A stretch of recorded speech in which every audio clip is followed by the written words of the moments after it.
545 हंस सम्राट मिहिरकुला को हराने वाले मालवा के महायोद्धा यशोधर्मन की मृत्यु हो गई।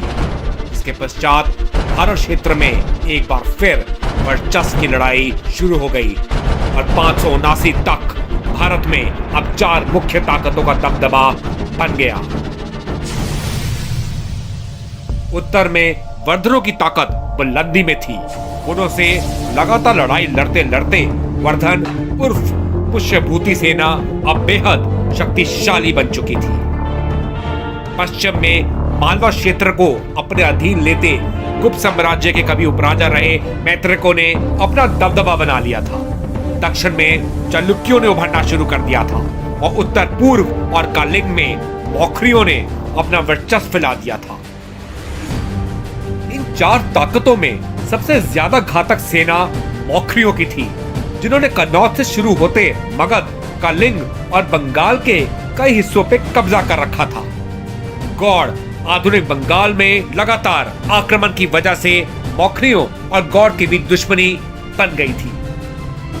590 सीई गौड़ आधुनिक बंगाल में अचानक से एक 5वीं ताकत ने उभरना शुरू कर दिया और तेजी से आगे बढ़ते हुए इन्होंने मगध के महासेन गुप्ता के साथ मिलकर मौखरियों के मित्र वर्मनों को हराते हुए आधुनिक असम कमरूपा पे कब्जा कर लिया। रण कौशल में निपुण इन राजा का नाम था शशांक।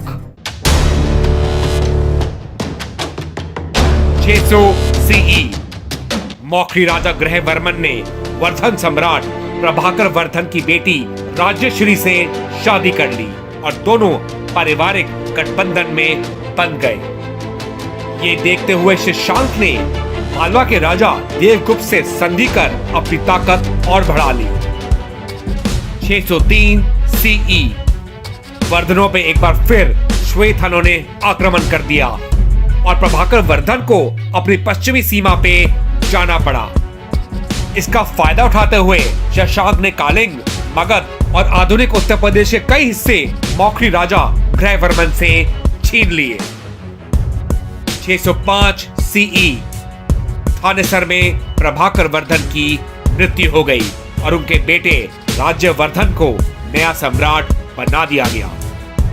606 सीई ग्रहवर्मन कमजोर अवस्था में थे। उनका अधिकतर राज्य शशांक के अंदर था। दूसरी ओर उनके संबंधी वर्धन उन्हों से टकराव में व्यस्त थे। मौका अच्छा था और शशांक ने तुरंत मालवा के देवगुप्त के साथ मिलकर मौखरियों की राजधानी कन्नौज पे आक्रमण कर दिया और एक भीषण युद्ध के बाद उन्होंने मौखरी सम्राट ग्रहवर्मन को मार गिराया और उनकी पत्नी राज्यश्री को बंदी बना के देवगुप्त के अंदर मालवा भेज दिया। मगर ये खबर सही समय में राज्यवर्धन तक पहुंच गई और उन्होंने मालवा पहुंचने से पहले देवगुप्त को रोक लिया और उन्हें बुरी तरीके से हरा दिया और अपनी बहन को छुड़ा लिया। वहां से राज्यवर्धन कन्नौज की तरफ चल पड़े, मगर शशांक से निपटना आसान नहीं था और वो शशांक के हाथों मारे गए। इस कूच के पश्चात मौखरियों का राजवंश पूरी तरीके से खत्म हो गया। वर्धन राजवंश भी कमजोर अवस्था में था। वो चारों ओर दुश्मनों से घिरा हुआ था। उत्तर और पश्चिम से उन्हें हुनों से खतरा था, दक्षिण में मालवा से और पूर्व से शशांक उन पे घात लगाए बैठे हुए थे। ऐसे माहौल में थानेसर के मंत्रियों ने राज्यवर्धन के छोटे भाई 16 साल के हर्षवर्धन को सिंहासन पे बिठा दिया।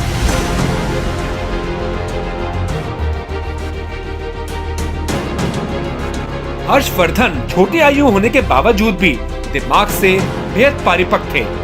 वो अपने चारों ओर फैले हुए खतरे से वाकिफ थे। इस वजह से हर्षवर्धन ने इंतजार किया और साथ साथ उन्होंने अपनी सेना की संख्या बढ़ानी शुरू कर दी। इसके अलावा उत्तर और पश्चिम में हुनों से बचने के लिए उन्होंने जगह जगह गैरिसन लगा दिए। दक्षिण में उन्होंने मालवा से संधि कर ली। पूरे तरीके से अपनी सीमा को मजबूती देने के बाद उन्होंने अलग अलग इलाकों से अपनी सेना को कन्नौज की तरफ बढ़ाना शुरू कर दिया और एक भीषण युद्ध के पश्चात उन्होंने शशांक को वापस अपनी राजधानी गौड़ तक खदेड़ दिया।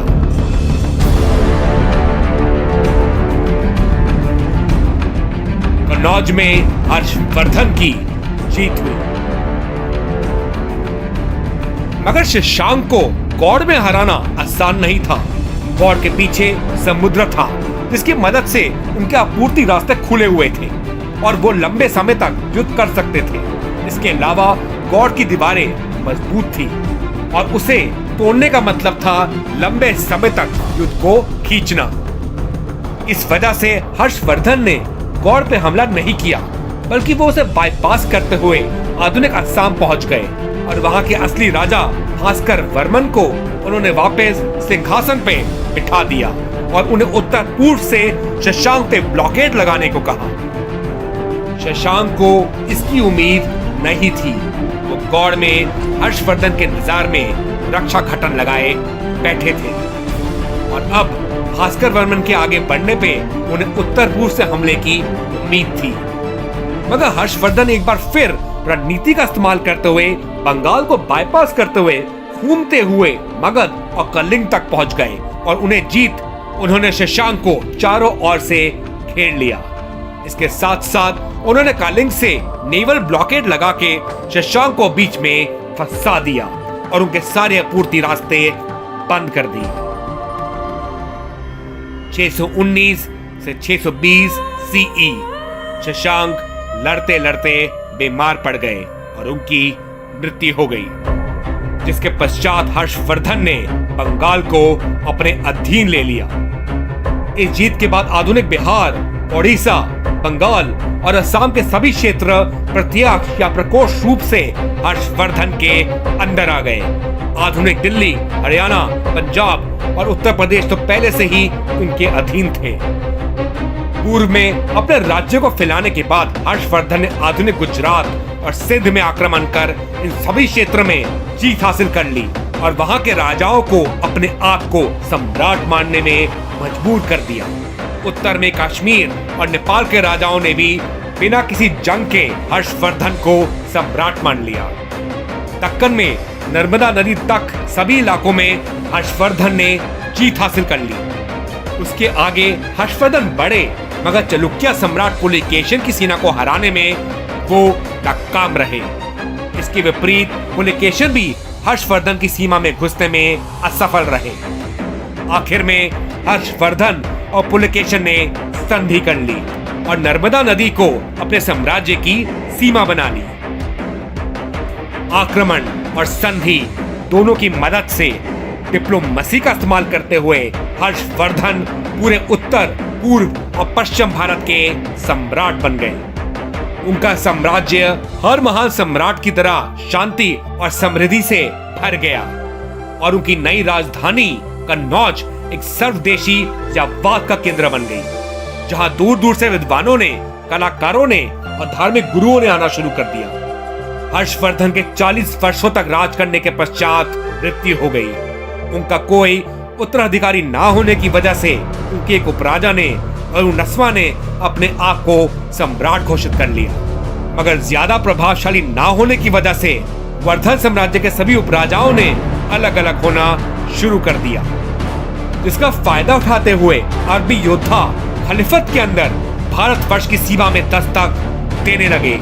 मगर अलग अलग होने के बावजूद भी भारतवर्ष के योद्धाओं को हराना आसान नहीं था। खलीफत और भारतीय राजाओं के बीच सैकड़ों युद्ध हुए, मगर सिंधु नदी पार खलीफत सेना अपना वर्चस्व बनाने में बार बार नाकाम होती रही। मगर इसका विवरण अब अगले वीडियो में करेंगे।